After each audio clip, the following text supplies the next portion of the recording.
Time now for your market update. All right, take a look at what happened on Wall Street here. And you thought last week was bad. Here is the worst session we've ever seen as far as points go on the Dow. Down just about 3,000 points today. So the major slide continues. The number you see on the left side of your screen is the percentage. That is more notable history-wise. And even that number is right at history's doorstep, as it is the second biggest percentage drop we've had in the Dow, behind only 1987's Black Monday. So another huge loss here. We have seen about a third of the Dow lose its value over the last couple of weeks. And as the coronavirus pandemic continues to rock the global economy, disrupting the U.S. stock market, Federal Reserve made a second emergency rate cut over the weekend. Yeah, and local financial professional Brett Gottlieb joins us on the phone right now. And Brett, stocks didn't react very positively this morning, obviously, after the Feds made a rate cut on Sunday. We saw the S&P fall about 8%, and of course it triggered the third trading halt this month. What are you seeing? What are you expecting?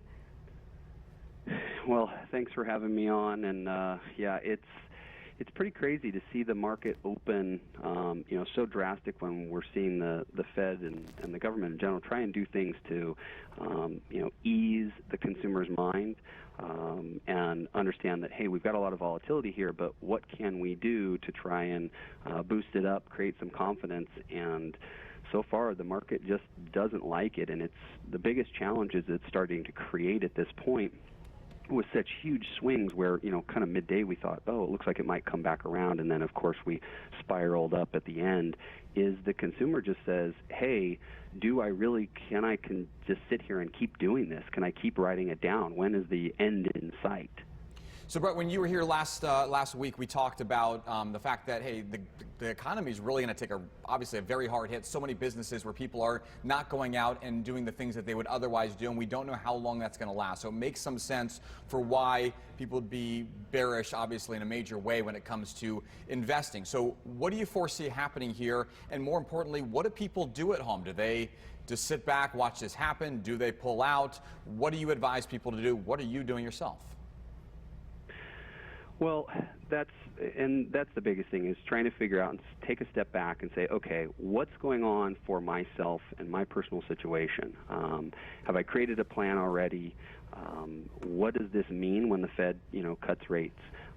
Is that going to give me an opportunity to save money at some point in the future? It could be something as far as refinancing my mortgage. It could be something that my credit cards, if I have credit debt, potentially coming down, if I have student loans. So there's a benefit of that side of what's happening.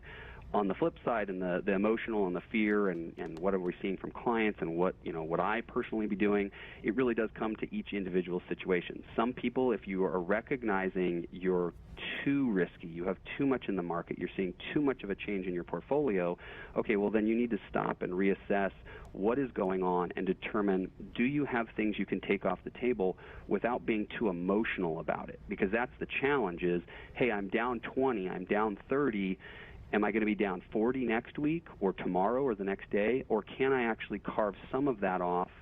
Can I afford to wait and ride through?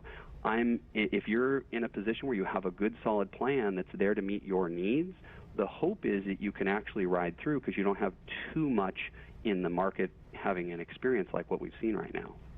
And again, just in our final question to you, Brett, let's talk a little bit about is there anything else that investors should do? I mean, you mentioned a few things, but what should we do as we wait for the coronavirus to be contained?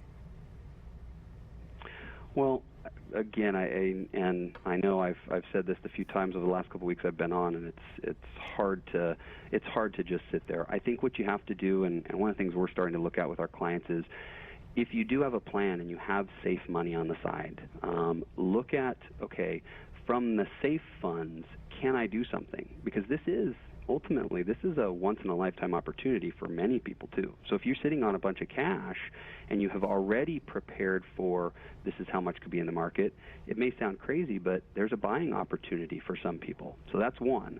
The other side of this is, again, coming back and saying, where can I take some proceeds off the table?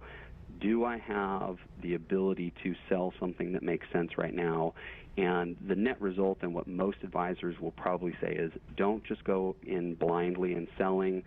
look at where the opportunity is to protect yourself and reassess that risk moving forward. One of the things we're doing a lot of is we're putting a lot of content out right now on the website and via emails just to keep people posted. Hey, this is what's going on. This is what a bear market means. This is what you should think about so that you can adjust accordingly for your situation. Hey, Brett, you say, it's funny you say once in a lifetime. So many of us, right, 10 years ago. 10 years ago. Mm-hmm. Twice in a lifetime. Twice in a lifetime. Twice in a decade. So some of us are somewhat mentally prepared or thinking about this. Is there reason for optimism when you look at the situation we have right now? President Trump saying today in his news conference that in all likelihood mid to late summer is when we hope to get things back to normal, hopefully. That's quite a while from now. What reason is there for optimism, and what kind of things can people look at the market and say, you know what, I think there is a good opportunity not only to buy, but that things are ultimately going to head the right direction?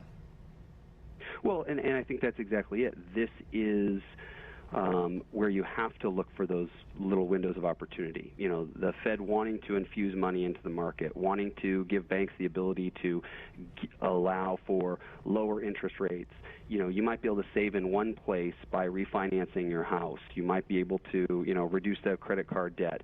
Now, the flip side of that is your safe money is not going to earn as much. So you're right. You touch on it is, you know, twice in a lifetime opportunity. I have had a lot of people calling and reaching out and shooting emails saying, hey, how can I get money to you? Like they realize that there is an opportunity that's available here, as well as being concerned, because I'm getting calls on the other side that they want to sell their Apple stock or they want to sell a certain position they have. And that's where we go back to the baseline and say, okay, let's open your binder up. We created a retirement defense position for you. What are we going to take out of that? How are we going to adjust for your situation? Yeah, with the benefit of hindsight, we can look back and realize over the long haul, things certainly not only improved, but improved in a great way over the many years that followed that. But of course, the short term is what we all have to be concerned with right now and trying to figure out what the best plan is. So we have a few months. We have some work to do. A little time and Brett some work to Gottlieb, do. thank you very much. We appreciate your insight as always.